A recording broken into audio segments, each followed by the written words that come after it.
Okay. There we are. Hello, dear friends. Good evening, everyone. Uh, my name is Vanderlei Massafelli. Normally, Steven stays here doing the presentation of the guests that we have here, on our lives. But today, unfortunately, Steven cannot come to this live.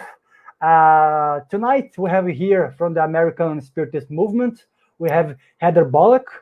She's going to be giving a nice speech to us. She's going to be talking about many are called and few are chosen, which is a part of the gospel, and she's going to be using the Spiritist teachings to us. How are you feeling today, Heather? Well, how do you think? Of course, thanks so much for having you here tonight. Sorry. No problem. No, I'm doing great, and I'm so glad to be with this group tonight. Thank you so much for the invitation. We are really happy to have you here. I'm gonna be here in the background. I spoke with Heather already, so I'm gonna take my camera off, you guys. Heather's gonna take the show here, and but if you guys have any questions, guys, please send to us here on Facebook, and we're gonna try to reply to answer as many as we can. Okay, Heather. So the show is yours. Normally we stop, let's say, around 10 past 7, 10 past 8, or 5 past 8, if you want to have some questions, and sorry. And if you want to reply some questions, but yeah, would that be okay for you? Sure. I'm not too familiar here with the use of the StreamYard, so if you can help me with the questions. Sure, yeah. Once they come, I'm going to pass on that to you. Would that be okay? Yeah, you just let me know and we'll work through that. Okay, so normally we do our initial prayer. Would you like to do yourself or do you prefer to do myself? I would like to ask you to do that. Okay, that's fine. So let's close our eyes. Let's take a deep breath. We would like to be thankful for the lives we have. Also, thank the mentors of the Spiritist Center here in Dublin, the Spiritist Society of Ireland, who have been supporting and guiding us. Thanks for Heather also to be here with us tonight. We'd like to ask our Master Jesus to open our hearts, open our minds, in order to observe the teachings that Heather is about to share with us, to explain to us. We hope that the one will have a fruitful and joyful talk. Thank you very much, and so be it. Thank you. Okay, Heather. So as I said to you, whenever comes a comment here, I'm gonna say that to you. If it's a questions, I'm gonna leave until the end, unless it's a quite relevant question, which I have to ask you straight away. But I'm gonna be here in the background, as we said. If you need anything, just drop me an internal line here, and we're gonna be here, okay? But I'm gonna be passing on to you the slides. Perfect. Okay. Thank you very much. Thank you. Okay, good evening to everyone. I want to start tonight with a statement that the definitions that we apply to words truly matter. They mean really everything to the way that we interpret something that we read or hear. If we happen to interpret words from an unintended perspective, right, then we may respond with an unfit reaction. And we basically fail to receive the message that the communicator intended to convey to us. Next slide, please.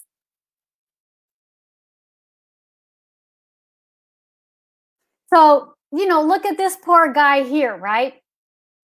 Sometimes our reaction may be unnecessary fear. If only poor Cookie Monster here, knew about another way to understand the term cookies, right? So sometimes we come across certain concepts or teachings that if they're only seen from a literal, materialistic, or misguided understanding of things, they can generate confusion and misinterpretation on our part. But one of the main objectives of Allan Kardec's book, The Gospel According to Spiritism, was to apply information and clarification from spirits much more advanced than ourselves to shed light on the meaning of Jesus's words and their significance for us and how we're living our lives. Okay, next slide, please. Perfect. And tonight we're going to look at chapter 18 from this book, the title of which includes this statement attributed to Jesus that many are called, but few are chosen. And we're going to start with a piece that states that few are chosen because perhaps as human beings in our current state of spiritual growth and the selfishness that still has kind of a significant voice in our psyche, this might be just one of the first things to stand out at us. And our tendency in seeing or hearing that could be to think something like, whoa, well, what do you mean only a few are chosen? Because then that means that some are and some aren't. What about me?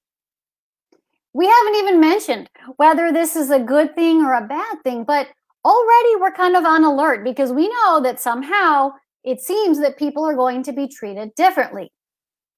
But are they? Why would that be? So let's give this some context and talk about that. As you probably already knew, this wording comes from a statement attributed to Jesus, and this is in the Gospel of Matthew. Matthew's narration of Jesus's parable of the wedding feast. And we'll come back to some details of this parable, but for now, let me just say that it ends or concludes with Jesus's message that many are called and few are chosen. It begins with Jesus saying that the kingdom of heaven is like a king who wanted to give his son this wedding feast and sent his servants out to call on all those who were invited.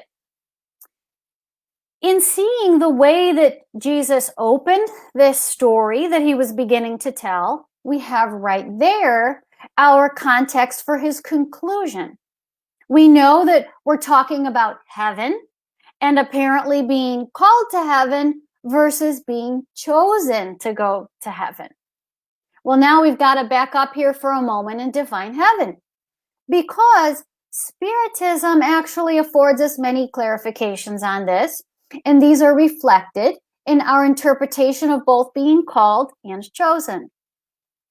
Through some basic principles at the heart of Spiritist teachings, we obtain knowledge about our existence as immortal souls or spirits, and we learn about the coexisting spiritual and material realms or dimensions of life. Though most of the time we as spirits dwell in the spiritual realm, we are at times called to live for limited periods of time in the physical body, as we are now in the material world. And the consecutive series of periodic returns to the material world, as many of you likely already are familiar with, is referred to as reincarnation. This facilitates our spiritual evolution. Well, these principles, and to be honest, the greater understanding of them that we acquire through the study of Spiritism, provide the foundation for greater understanding of heaven that takes them into account. For Spiritists, heaven is neither above or below us because it's not a specific, distinct place. Thanks to the relatively recent discoveries of science, generally speaking, that have so broadened mankind's conceptualization of celestial bodies, they have allowed our contemplation of heaven to evolve. And with what the spirits have revealed to us, we have learned that heaven, so to speak, is all around us.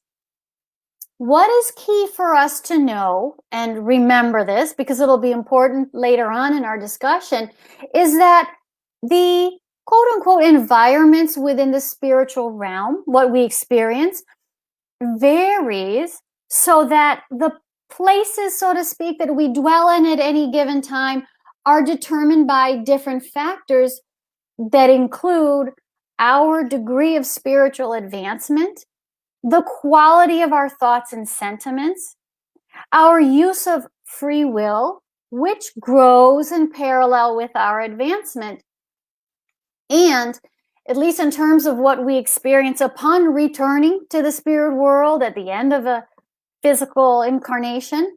This includes our actions, our interests, our tendencies and behaviors during that particular incarnation. Next slide, if you could, please. The Spiritist disseminator, Leon Denis, wrote in his book entitled Here and Hereafter, "Heaven is omnipresent. On every side, we are met with the incommensurable, the infinite. Turn where we will, there are suns and spheres innumerable, huge bodies beside which our earth is so incredibly small. In all the great infinitude of space, there are no longer any confined dwelling spaces for spirits. The purer they are, the freer they become. They move through this vast infinitude and travel to where their affinities or sympathies call them." So this concept of affinity, which is a function of the law of attraction, is what sheds the Spiritist light on this word chosen. Chosen in this context is to be understood figuratively, and being chosen is not a one-time event. It's not the result of someone's professed beliefs.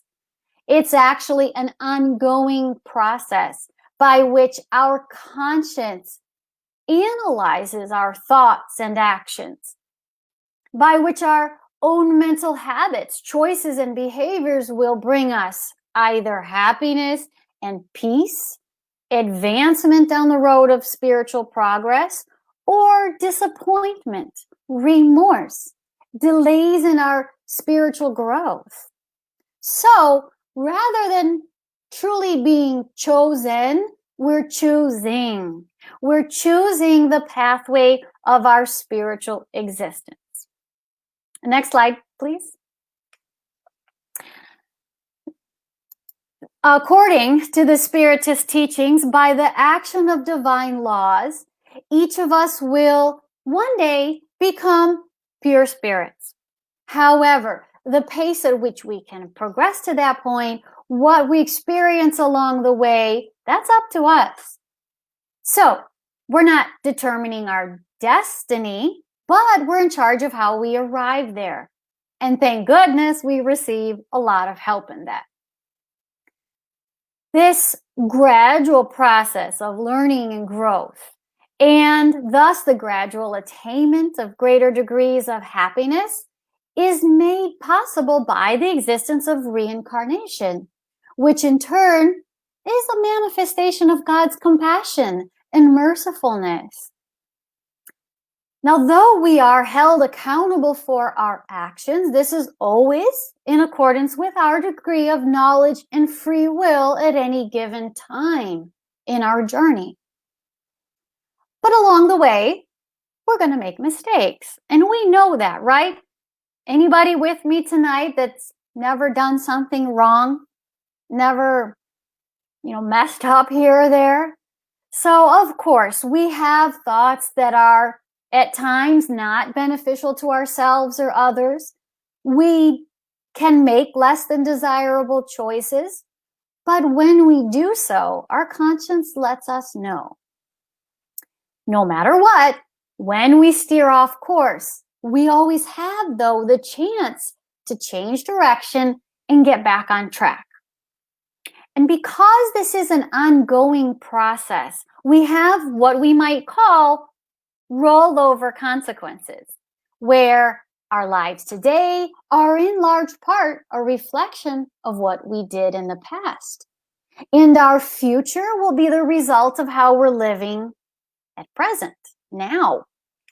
So this is a synchronization of many divine laws including the law of action and reaction, the law of love and charity, and the law of progress. In this overall context and perspective that we get from Spiritism, Jesus's lessons can take on a new meaning.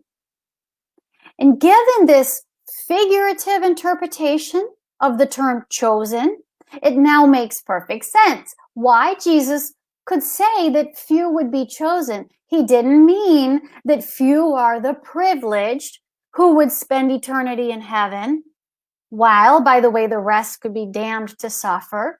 He simply meant that not everyone is yet willing to make efforts that result in spiritual progress, and that take us with each step closer to those magnificent, blissful worlds that exist throughout creation, as we heard from our friend Leon Denis.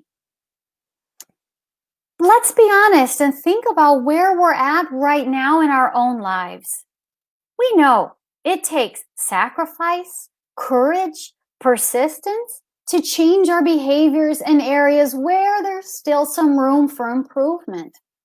But if we only knew how much pain we're bringing to ourselves, and by contrast, how much joy we can experience, how much help is being offered to us, both by good spirits and by the very circumstances of our lives that we erroneously sometimes judge to be unfair, we would realize that the future rewards are worth the efforts that we need to make.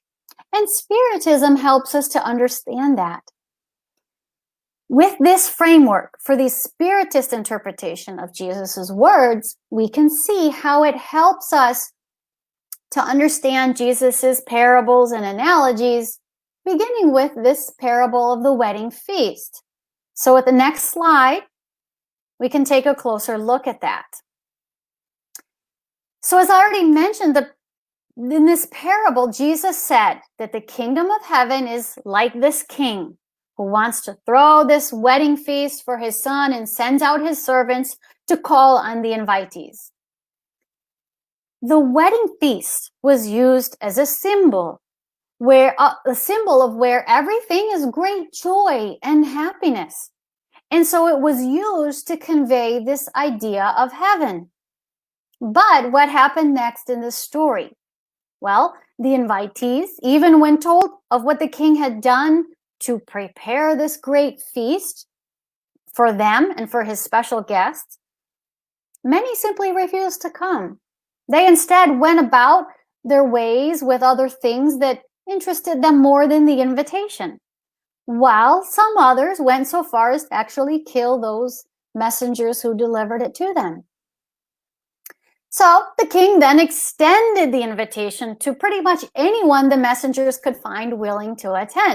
And their admission was just as open as it would have been for the first guests that were invited. That is, as long as they came properly dressed. Unlike the poor guest that Jesus said the king had singled out and asked his servants to cast into the darkness, right? To throw him out for not having been dressed in the wedding garment. Now, the first part of this story, when the invitees paid little attention, this in turn invites the listener to question, well, why would anyone refuse an invitation to such a happy event? And when we consider the symbolism of the wedding feast, we can then reflect on how we might have acted in a similar way when it comes to the invitation of what heaven represents. Whether as the first invitees in times past or the invitees of today, there have been plenty of occasions when we've all turned down the invitation to heaven. And today, we might not be killing the messengers, but we have personal interests and priorities that one way or another, at some time or another, we put in front of a call to work on living in harmony with the world around us. But what about that wedding garment? Next slide. The wedding garment symbolizes, here I go again with symbolism. Kardec says the wedding garment refers to having a pure heart, practicing the divine law, which he says is contained in its entirety in the words, without charity, there's no salvation. Another slide again, please. Kardec explains that among all those who hear the divine word, how few there are who keep it and practice it. How few make themselves worthy to enter the kingdom of heaven. And so this is why Jesus said, many will be called, but few will be chosen. And indeed, if we want to answer the invitation, Spiritism makes it clear to us that the kind of faith that we're called to isn't one of outward acts of devotion, verbal professions of faith, or prayers that cross the lips without stemming from the heart. And as much as we truly learn how to love, it's not loving as if it were something we can simply do through some formula of prescribed actions. Instead, this is an inner cultivation of our sentiments, reflecting a true transformation in the way that we see and respond to, the way that we relate to others, which ultimately manifests in our actions. And this is what God desires from us. It is why Jesus said, not all who say, Lord, Lord, will enter the kingdom of heaven. Only those who've done the will of my Father who is in heaven will enter. Because there are so many who do not take advantage of these opportunities to develop and exercise kindness, humility, patience, to be tolerant and compassionate, work hard and demonstrate all these great qualities. Their numbers are great in comparison to those who do, right? The ones who do not take advantage are much greater in number. And this is the meaning behind the analogy of the narrow door, which is in another lesson from Jesus. Can we go ahead on another slide, please? Okay. So again, in the Gospel of Matthew, we find this instruction. Enter through the narrow door, for the door to perdition is wide. The path leading to it is broad, and there's so many who enter through it. But how small is the door to life? How narrow is the path that leads to it? And how few there are who find it. Kardec, in his related commentary, reminds us that this situation, meaning the great number of those still choosing the wide path, describes only the current state of things here on earth.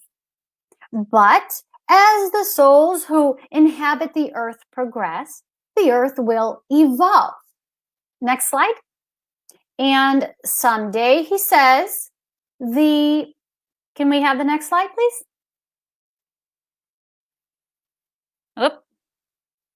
I'm sorry, maybe go back one. Terribly sorry. Yeah, you were right. Someday, Kardec says, the pathway to goodness will be the one most frequented. So again, we're hearing here the voice of reason, because if we had only one life, if we had just one life, then, as Kardec asked, why would there be so many obstacles? Why would there be such a narrow door to pass through if one's fate is sealed at that moment of death? So something came to my mind when I was thinking about this analogy of the narrow door. And it reminded me of how at the entrance to a building where I used to work, we had side by side a couple of those revolving doors that allowed really only one person through at a time in each door. And then alongside those two, we had one single door, but made up of two doors that opened together to allow a much greater space to go through. So I was thinking about how every day when I went into work, I didn't take usually one of those revolving doors. I instead used the wide double door entry. And the reason is because I had with me one of those roller bags, with all my stuff, my computer, my files and everything. And it made it pretty difficult to get through the narrow revolving door. And I thought, well, that's pretty analogous to the narrow and wide door, spiritually speaking, because it was my baggage that presented me with a challenge for getting through the narrow door. And in life, this baggage represents those obstacles that Kardec referred to and questioned in the context of a single lifetime. This baggage or those obstacles can take many forms. So, for example, we have guilt that we tend to carry with us for a long time, too long, in fact, when we need to forgive ourselves for mistakes and focus on learning from them to make constructive changes. We also have certain tendencies that we may bring with us, into this life, carried over from some of our habits and behaviors in the past.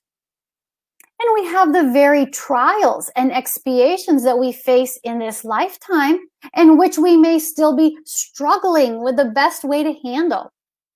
So how fortunate we are to have the inspirational Spiritist teachings, which empower us to identify and help us understand those obstacles while also strengthening our motivation and courage to overcome them. Next slide, please. Okay, so what about being called? We've made reference to this indirectly, but we haven't said anything specific yet about this part of Jesus's statement. Now, let's be careful, because if being chosen refers only figuratively to our attainment of spiritual growth and progress, should we then turn around and understand being called in the literal sense? Whatever many is, because many is not all, right? So could we be saying that only a select number of individuals will ever have the chance to learn about the tools and means of spiritual advancement? By the way, before I learned about Spiritism, and as I wrote about in my book, Changing Lives with Spiritism, I talked about my personal experience, and that I would ask myself, how could it be that with so many religions and philosophies around the world, and with the fact that people are born into different places and circumstances, with not only unequal exposure to those religions and philosophies, but even unequal chances throughout their life for exposure to them, how could it be that only one is right, that only one holds the key to our salvation? Perhaps some of you have had these questions yourself. And what does that mean for each individual around the world, especially in context of just one lifetime to live, right? These questions are of the kind that arise when we try to understand many are called in the literal sense. However, in the light of Spiritism, we can interpret it symbolically. Not only that, we can understand how this calling is also relative to our degree of advancement.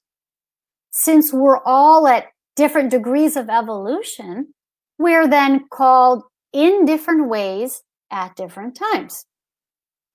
But the calling always involves both the multitude and variety of learning opportunities that we have over time, as well as the increasing degree of accountability associated with our various stages of progress.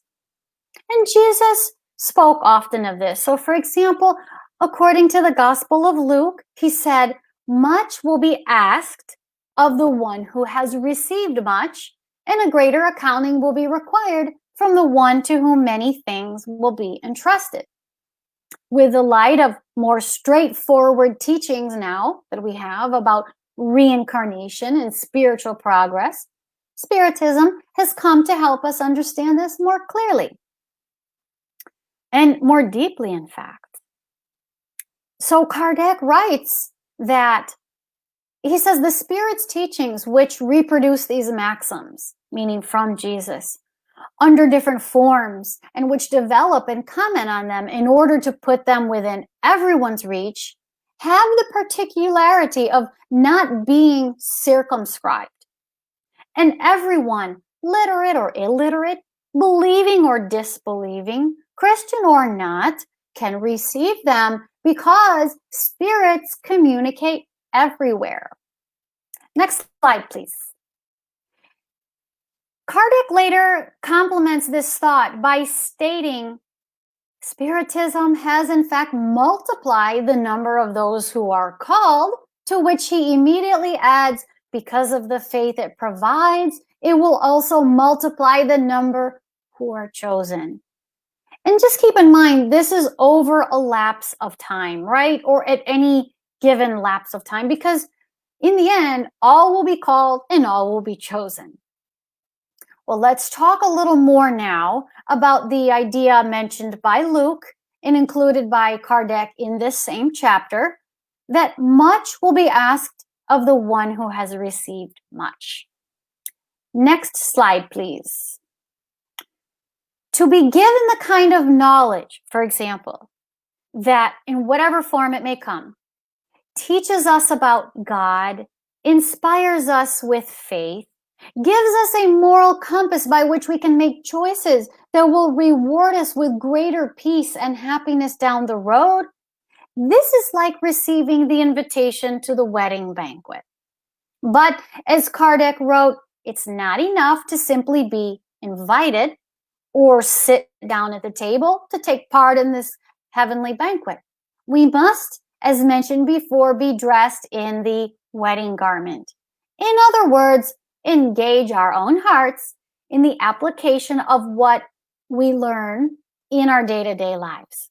So we have to make sacrifices, turn away from the voices of our egos, and actively choose our actions with a conscious reflection on how those decisions are affecting ourselves and others. Sometimes, perhaps, out of ignorance, people think like, I think I'm doing fine. I'm not causing anyone harm. I'm just going about my business and staying out of everyone else's. But to really be truly chosen, as we've defined today, we need to go beyond that. For example, look at what Kardec said about when Jesus told that young rich man who asked them about the means of inheriting eternal life.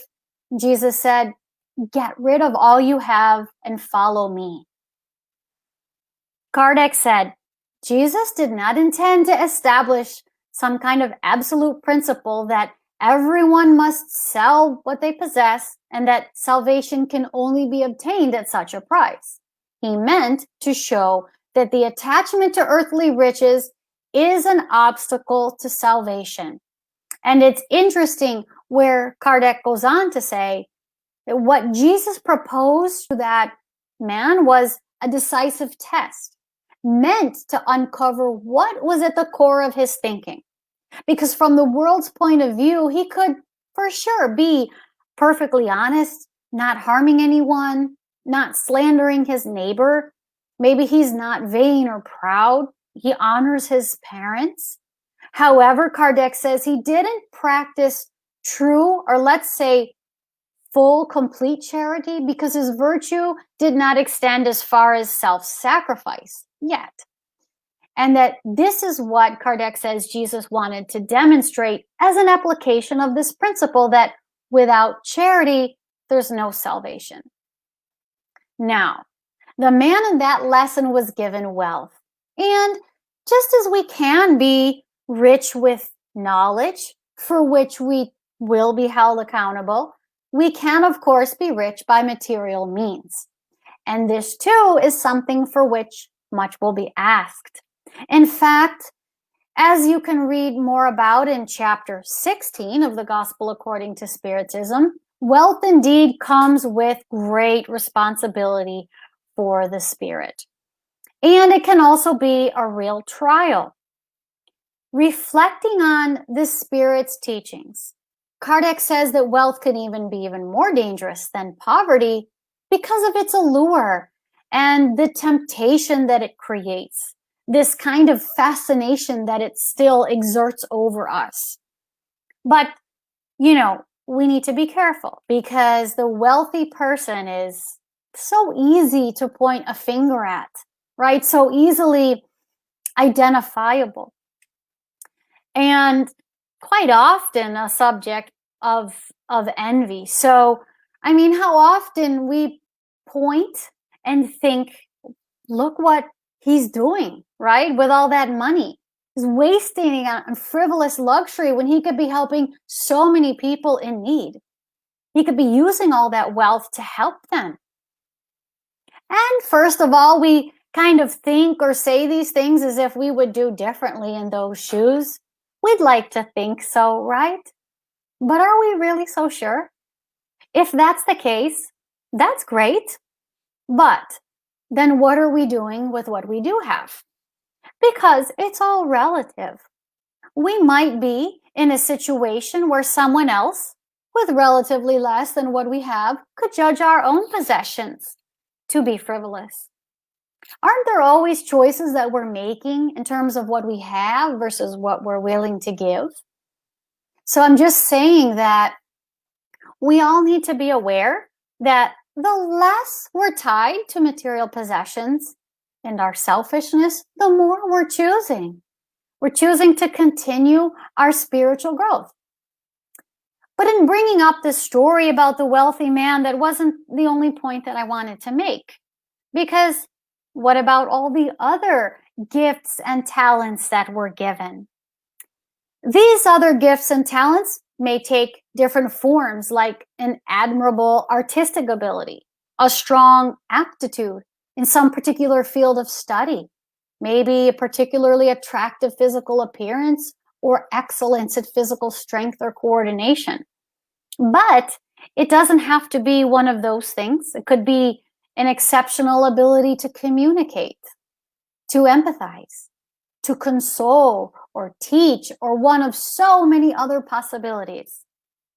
Given the knowledge that we have about them, we might also include mediumship and spiritually related faculties. All of these are tools that individuals can employ to constructively use their time here on earth. And you know what?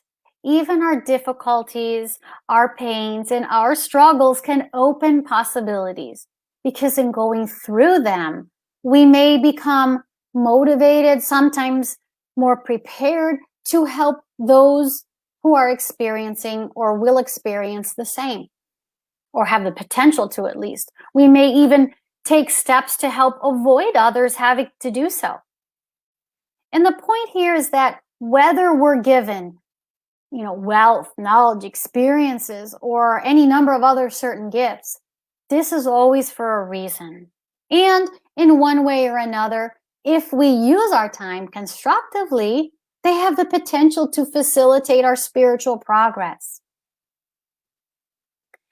This idea is very closely related to another lesson, that to the one who already has, much will be given. Jesus said, the same measure will be used on you that you've used to measure others, and you will be given even more. For to the one who already has, much more will be given. And from the one who does not have, even what he has will be taken away. At first, this may seem paradoxical, but in this case, Kardec used the spirit communication to provide a little insight. The spirit, who signed only a spirit friend, explained that those who have received are the ones who've already made the kind of efforts that we've spoken about tonight. And that because God encourages all efforts that lead to goodness, those then become a magnet for progressive advancement and abundant blessings. Fortunately, those blessings include the collaboration and support of our spiritual benefactors who are drawn to us by our noble thoughts and actions.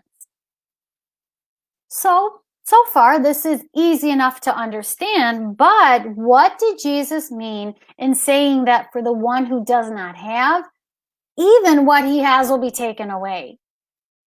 Doesn't seem fair, right? At least at first. But the meaning here is also symbolic. The same Spirit I just mentioned before clarified, exclaiming to us. And when I read this, I can imagine someone pounding their fist trying to tell us. The Spirit says, "Oh, blind, deaf humanity, open your mind and your heart. See with your spirit, understand with your soul. Do not interpret in such a coarsely unjust manner the words of he who has made God's justice shine resplendently in your heart. It is not God who takes from those who have received little. It is their own spirit, which, wasteful and careless, does not know yet how to preserve what it has or nurture and thereby increase the mite dropped into their heart." So it's time to ask ourselves as spiritists, what are we doing with that which has been dropped into our hearts? And we all come from different backgrounds, those of us here tonight. We live different lives. We've been given different things, different gifts in this lifetime. But one thing that I know we have in common is at least the chance to learn about Spiritism. Okay, can we have next slide, please? We can be sure that, as Allan Kardec wrote in this very chapter we're discussing tonight, much will be asked of Spiritists, for they have received much. But also to those who have taken advantage of the teachings, much will be given. Indeed, much is asked of those who study Spiritism, in particular because one of the goals of the spirits in bringing us this knowledge was to awaken us to the sense of duty and to the importance of our inner transformation. So Spiritism is here to enlighten, to comfort, and to console, for sure, but also to inspire action and change. By illustrating to us that our future is in our own hands, Spiritism calls on us to examine our ways of thinking, our behaviors, our priorities. Right after the statement that I just mentioned, that in which Kardec added that the first thought of all sincere Spiritists should be to find out if in the Spirit's counsels there is not something that might apply to themselves. So themselves, not others. So Spiritism is not a tool to look outward and point fingers, but to look inward and ask questions. But who hasn't at some point read a particular text and thought, this is perfect for so-and-so? He definitely needs to read this. Because, if he were to read and act upon the instruction, it would make our lives easier, right? Or we think, oh, man, this describes her perfectly. She's really going to suffer. But that's not the goal of Spiritism, to make these judgments on others. It is instead to learn from the so many resources available to us, first and foremost, by looking at how we can take that knowledge that we acquire and apply it to make positive changes in our lives. In a different spot in this chapter, Kardec also said regarding Spiritism, those who do not take advantage of the Spirit's teachings for their own advancement, In other words, those who admire them as being interesting and curious, but without their hearts being touched. Those who are no less vain, proud, or selfish, no less attached to material possessions, who are not better toward their neighbor, are all the more guilty, or we could say accountable, because they have greater means of knowing about the truth. You know, many people actually walk away from Spiritism because of this, even early on, stating they don't even want to have the knowledge because they see that it brings with it great responsibility. That's not what they're looking for. Some of us might think, okay, I know that these efforts I need to make might not be easy. In fact, they might be very difficult sometimes, right?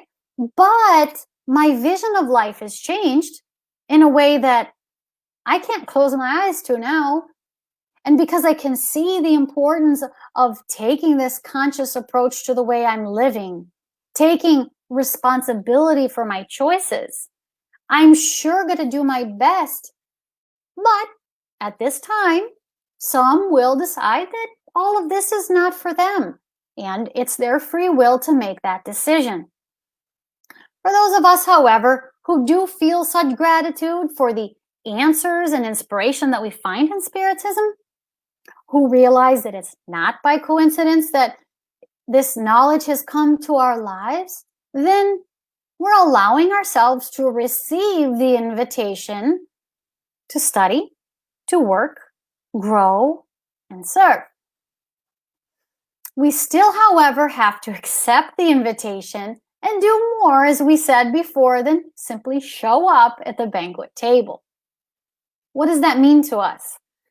Well, aside from the personal impact and accountability, in terms of our individual spiritual evolution and what we discussed today about what it means to be chosen, it also has implications for us collectively speaking.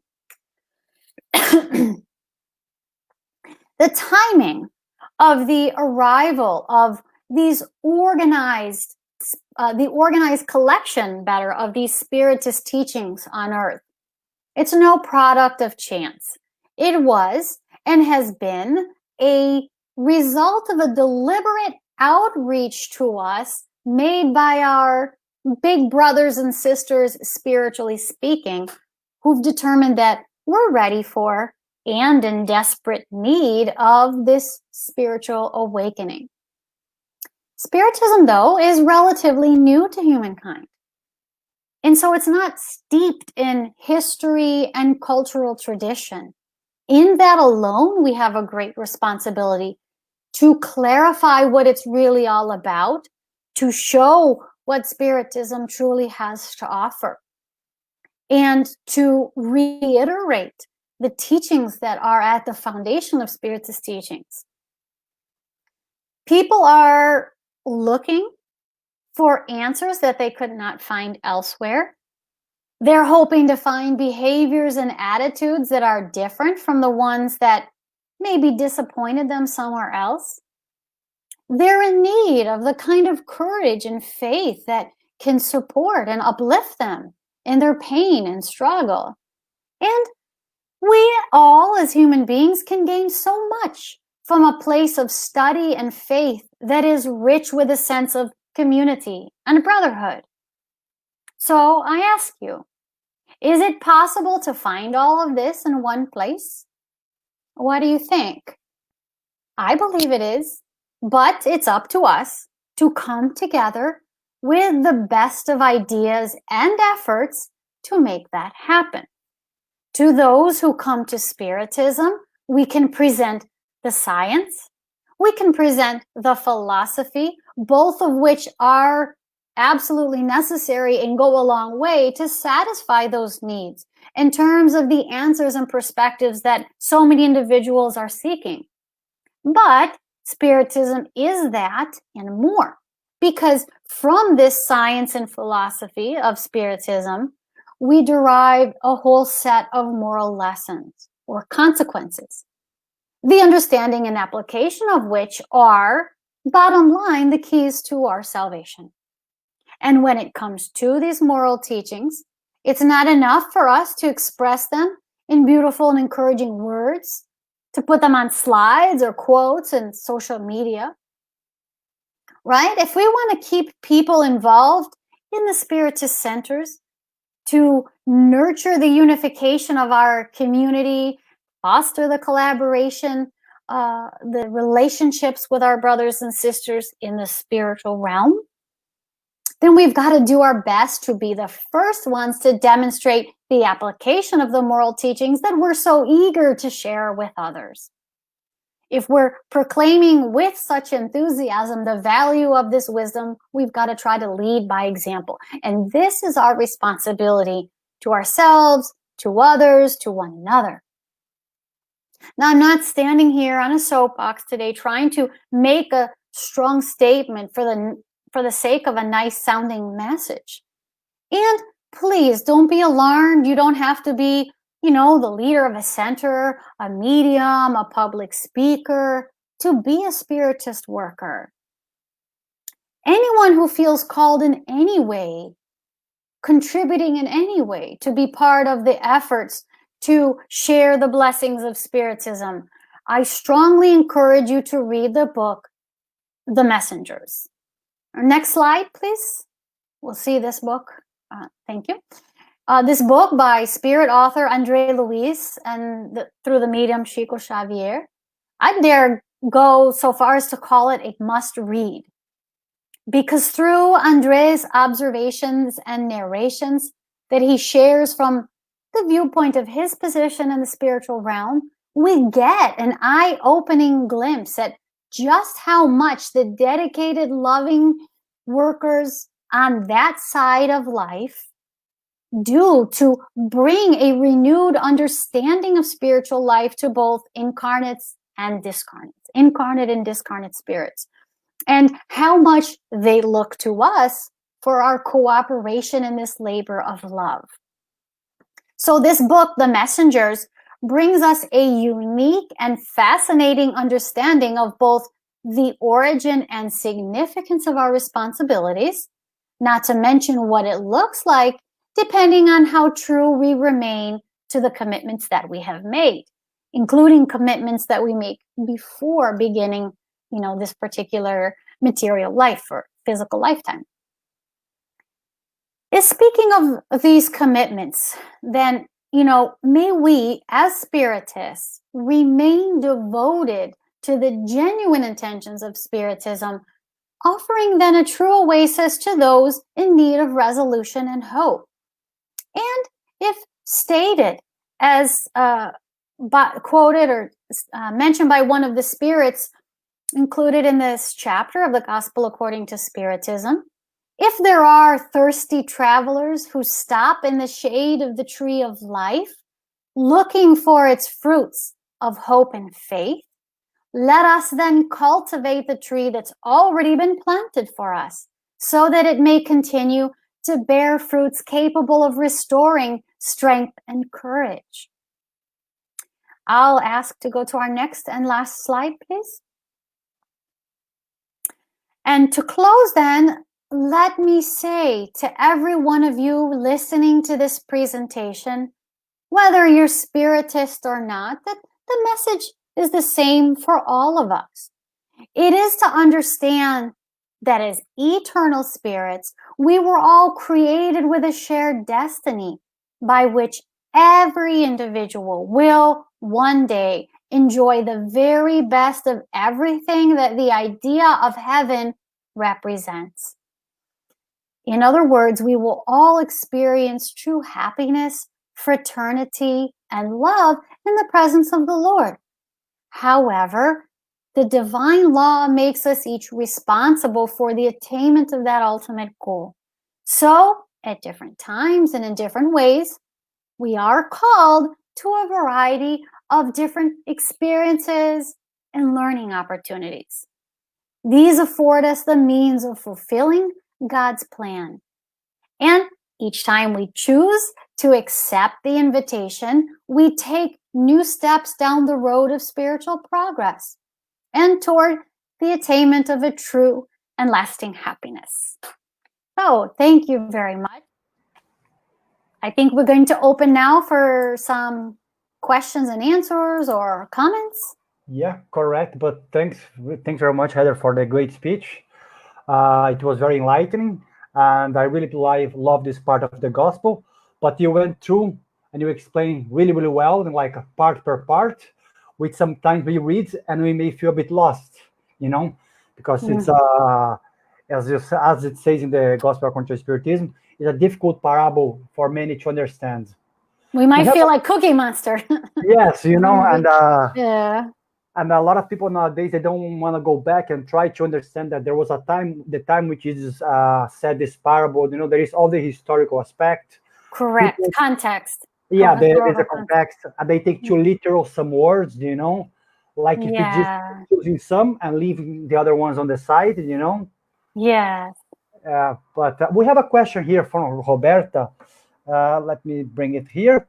So she asked us, can you give us some advice that could help us to hear better the call for the spiritual awakening? So honestly, I think that getting in contact with the knowledge that comes to us from Spiritism, because really there's so much in the Spiritist literature. I mean, this chapter from the Gospel according to Spiritism is just one example. So this book, for example, goes through gospel passages and helps us to understand them. But there are many books with many different formats, depending on what's our best way to learn. We have in the Spirit's book, those who like to go, just give me the facts, right? Just tell me how it is. So you can go question and answer, and it's all laid out if you digest the information best in that way. We also have novels. So the whole series of books from Andre Luis, I love them because they are like looking at things from behind the scenes, but not just the spirit realm, also the material realm and how the two interact. We see how the spirits influence our lives, and we can at least it has been my situation, I'm able to better picture my life as a whole, before this life, during and after, not details, but I'm saying just the fact that it's there, that it's more than this period between my birth and the sometime of my death here, and whoever I am here right now, the family I have here right now, my own particular life circumstances. And I can imagine, the help that I'm getting from the spirit realm influencing not only my thoughts, but you can even see kind of how they help to orchestrate certain circumstances of our lives, because as they influence each of us, they can kind of like help us along, give us some guidance. But through these books, we can also see that it's not always loving spirits who may influence us. So we get to feel the importance of our actions in that way as well. There are the books from Emmanuel that take us back into, historic times, including, Jesus's time, or sometime, relatively speaking, shortly thereafter, that give more context to these lessons, like you were saying. They for me, like Paul and Stephen, for example, game changer, and helping me to understand better Jesus and the people of his time. Jesus, not just as like this, figure from the stories, but like the man Jesus of Nazareth, as people saw him and talked about him. So my point is, like, there's so many different books. My advice is to take time to get into the literature, because the more knowledge you can absorb and reflect on it, the more you see life from a much broader perspective. And it's truly that mountaintop view that gives us meaning to our lives, and the inspiration that I think we can define as being this awakening. That's truly what it's all about.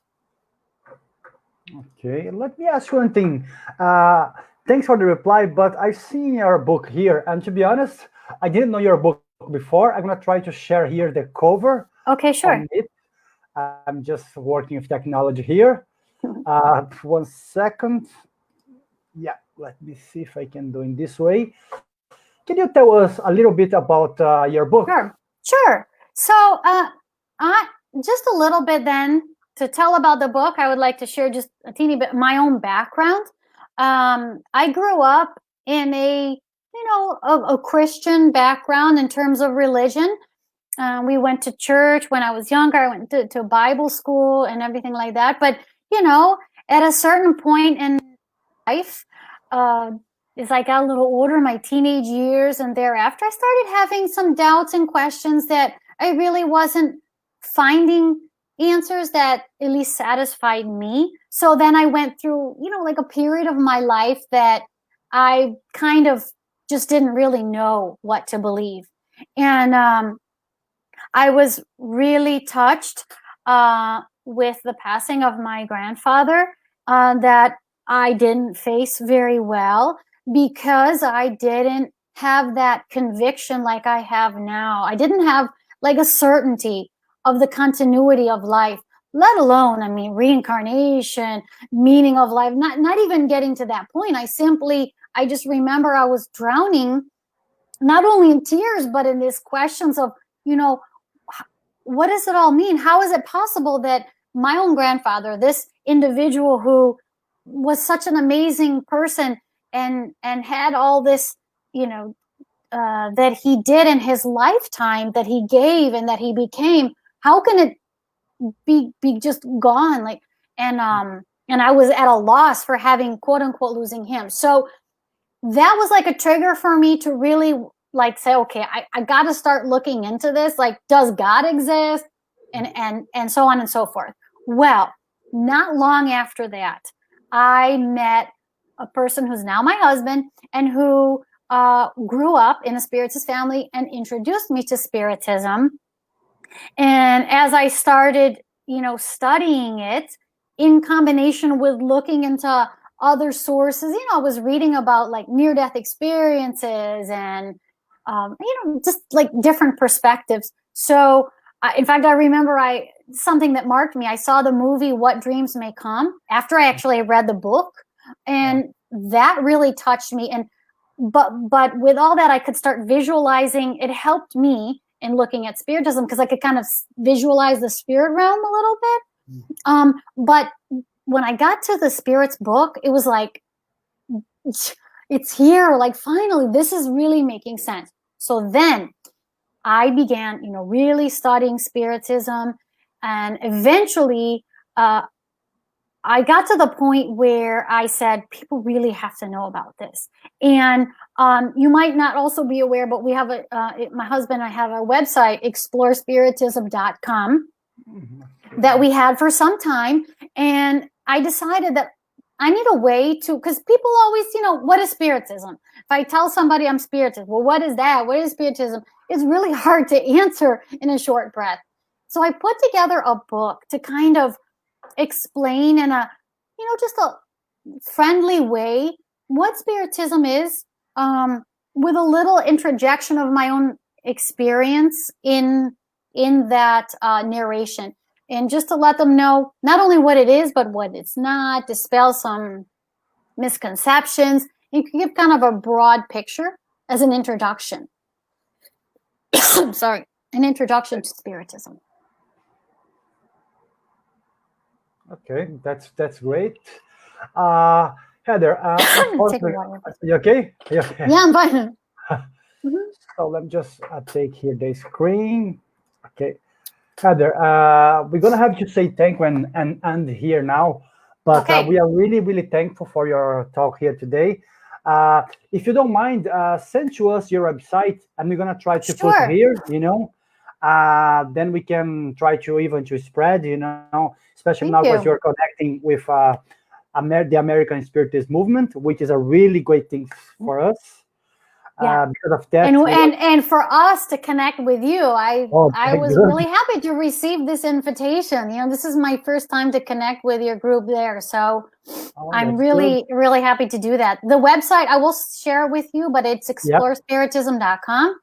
And I can be reached personally through the email editor@explorespiritism.com. Spiritism.com. Let me see if I can find it here. Just add here before we go. Sorry. That's okay. Explorespiritism.com. Yep. Go here. Let me see. It's not coming. It's coming. Let me see.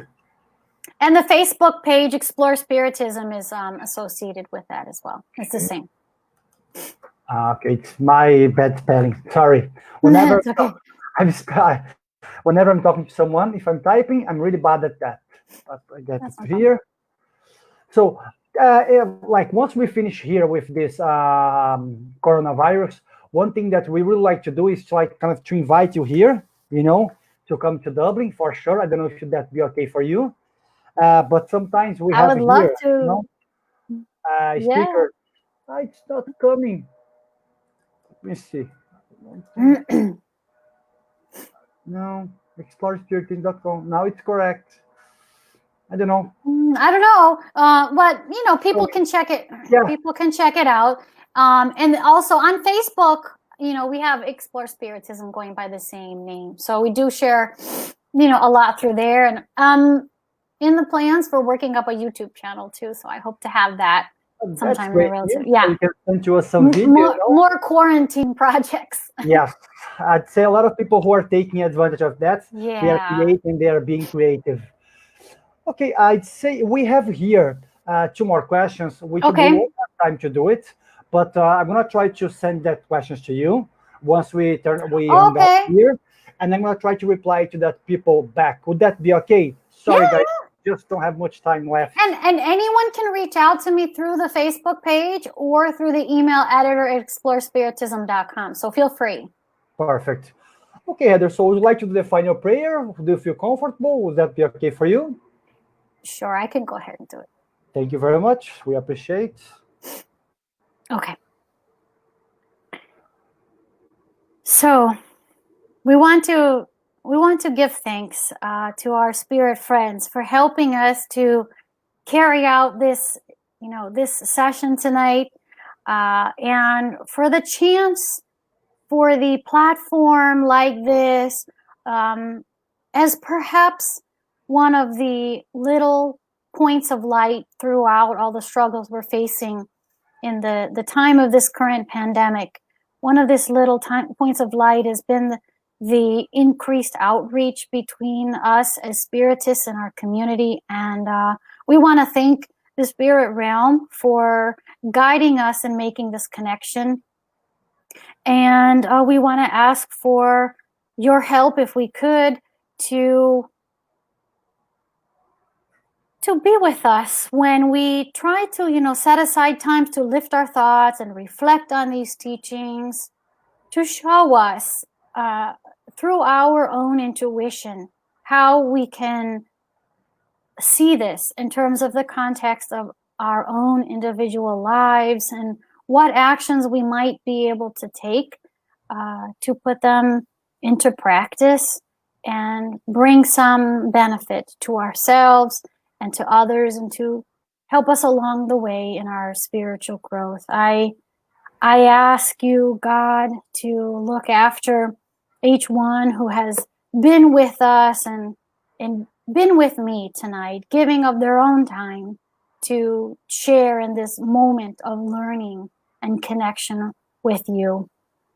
And we thank you, God, for our blessings received, and for all that you will be helping us as we get through the rest of this week and beyond. Thank you. Amen. Okay, Heather. So thank you very much for your talk tonight. We're going to be having a little chat once we hang up here. And also, I would like to thank Kardec Radio for the great that they are giving to us. They are wonderful. All the guys in America, everyone who is here with us tonight. and also the spirited, the SSI workers, the Spirited Society of Island Volunteers, who have been helping us, I don't know, for so many years here in Dublin. But yeah, guys, thank you very much. Have a good night. Bye-bye.